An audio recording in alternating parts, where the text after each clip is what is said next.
আমি যখন প্রথম প্রেগনেন্ট হলাম তখন আমি প্রথম থেকেই আমার মন স্থির করে রেখেছিলাম আমার প্রথম বেবি আমার শ্বশুরবাড়িতে বসেই হবে।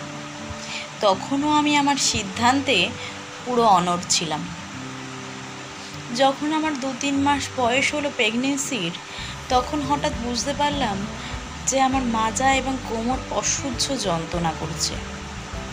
ডাক্তারের কাছে নিয়ে যাওয়াতে ডাক্তার আমাকে বলল বেড রেস্টের দরকার। আমি বাড়িতে এসেই যখন বেড রেস্টে বিছানায় শুয়ে আছি, হট করে আমার শাশুড়ি মা আমার কাছে এসে বলল, আমরা কি কখনো বাচ্চা জন্ম দিইনি? এগুলো সব কাজ না করার বাহানা।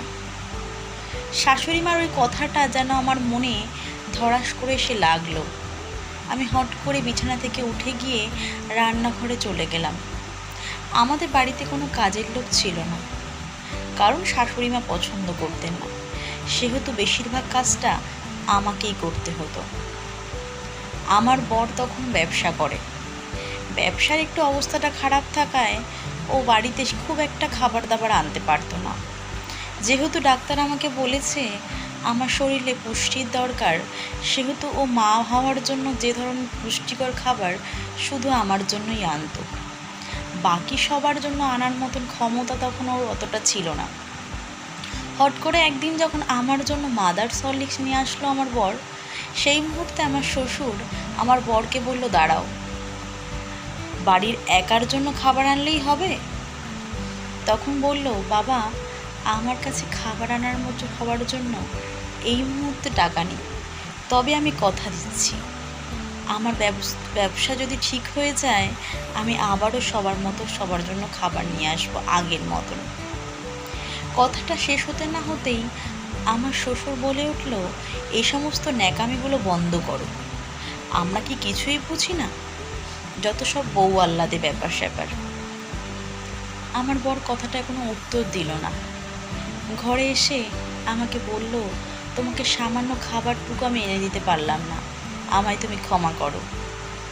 বলতে না বলতেই আমি আমার বরকে সান্ত্বনা দিলাম, তুমি এ সমস্ত নিয়ে ভেবো না, আমি তো ঠিকই আছি। হঠাৎ কদিন যেতে না যেতে আমি আবারও বুঝতে পারলাম আমার প্রচণ্ড পরিমাণে পেটে যন্ত্রণা এবং মাথায় যন্ত্রণা হচ্ছে। তখন আমি আমার বরকে বললাম, আমাকে আমার বাপের বাড়িতে নিয়ে যাবে? তখন আমি আমার বাপের বাড়িতে গেলাম আমার বেবি জন্ম নেওয়ার জন্য। আমার মা আমাকে দেখে খুব কান্নাকাটি করেছিল, বলেছিল, তোর কী অবস্থা?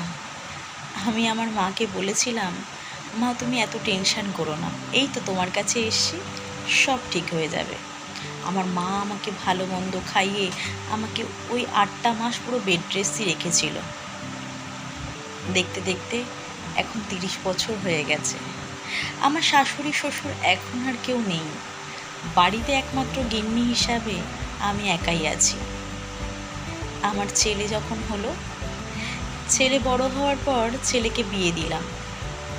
ছেলের বউও প্রথম গর্ভবতী হলো। আমি আমার বৌমাকে খুব যত্ন করে রাখি, তাকে কোনো কাজ করতে দিই না। তার কিসে ভালো হবে, কোনটা খেতে ভালো লাগছে, আমি সবটার খেয়াল রাখি। হট করে একদিন আমার ছেলে অফিস থেকে এসে বলল, মা, আমি আমার বউকে তার বাপের বাড়িতে দিয়ে আসবো, কারণ শ্বশুর বাড়িতে থাকলে তার কোনো যত্ন হবে না, একমাত্র বাপের বাড়িতে গেলেই সে যত্ন পাবে। কথাটা শুনে আমার চোখ জলে টলটল করছিল, কিন্তু ঠিক ওপাশ থেকে আমার বৌমা আমার বাবুকে উত্তর দিল, না, আমি শ্বশুর বাড়িতেই থাকবো, আমি বাপের বাড়িতে থাকবো না। আমার শাশুড়ি মা আমাকে যথেষ্ট যত্ন করে, তার ছেলের থেকে কোনো এক অংশে কম দেখেন না আমাকে, আমি এ বাড়িতেই থাকবো। কথাটা শুনে আমার বুকটা ফেটে যাচ্ছিল। সামনে ছেলে থাকায় আমার চোখ থেকে জল বেরোতে দিইনি, নিজেকে সামলে নিয়েছি। কিন্তু পরে ঘরে এসে নিজেকে আর সামলাতে পারিনি।